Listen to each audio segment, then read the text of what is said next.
Assalamualaikum warahmatullahi wabarakatuh.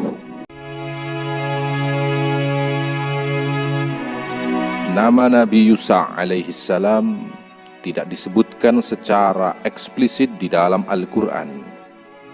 Akan tetapi, beliaulah yang mendampingi Nabi Musa alaihissalam ketika keduanya berjalan hingga bertemu dengan Nabi Khidir alaihissalam, seperti yang tertuang di dalam sebuah ayat di dalam surah Al-Kahfi.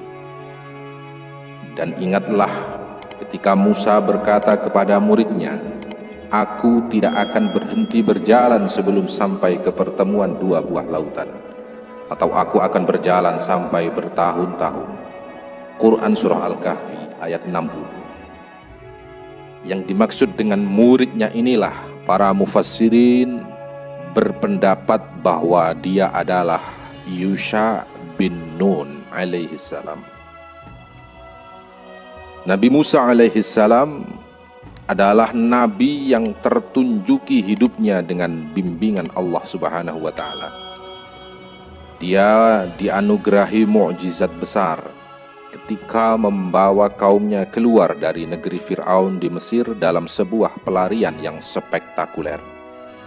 Kala itu dibentangkanlah jalan kering yang membelah Laut Merah dengan izinnya.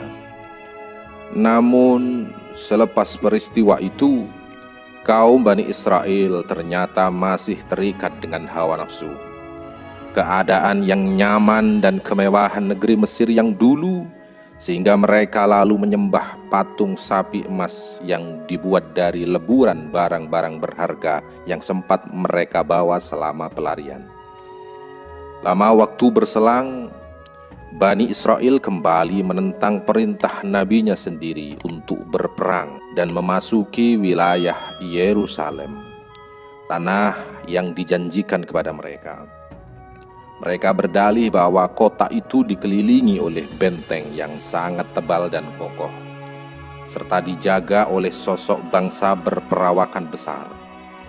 Rasa takut yang bersumber dari kecintaan akan dunia ini membuat para kaum Bani Israel enggan untuk berjihad di jalan Allah. Nabi Musa alaihissalam menyadari bahwa selama hati kaumnya masih tertawan pada kecintaan hidup di dunia, tidak akan mungkin bisa menduduki Yerusalem. Karena keengganan mereka untuk berjihad ini, Bani Israel terhukum dengan melewati hidup terkatung-katung di padang gurun selama 40 tahun lamanya. Maka menjelang akhir hayatnya, Nabi Musa alaihissalam menyadari bahwa saat-saat yang ditunggu telah tiba bagi kaumnya untuk memasuki tanah yang dijanjikan, meskipun tanpa kehadiran dirinya. Melalui bimbingan Allah Subhanahu wa taala, Nabi Musa pun mempersiapkan seorang muridnya yang bernama Yusha bin Nun alaihissalam sebagai pemimpin Bani Israel menggantikan dirinya.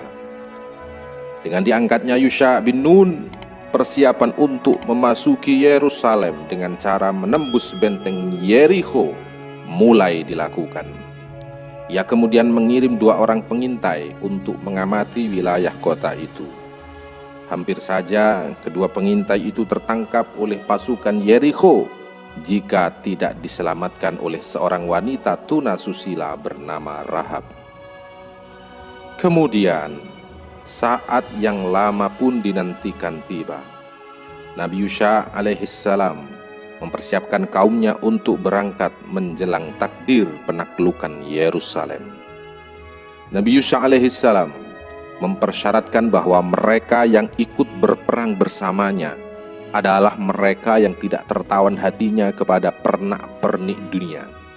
Karena bukanlah jumlah prajurit yang dicari, melainkan keikhlasan dalam melaksanakan perang suci ini. Ia berkata kepada kaumnya, "Sucikan dan teguhkanlah niatmu, sebab besok Tuhanmu akan melakukan perbuatan yang ajaib di antara kamu."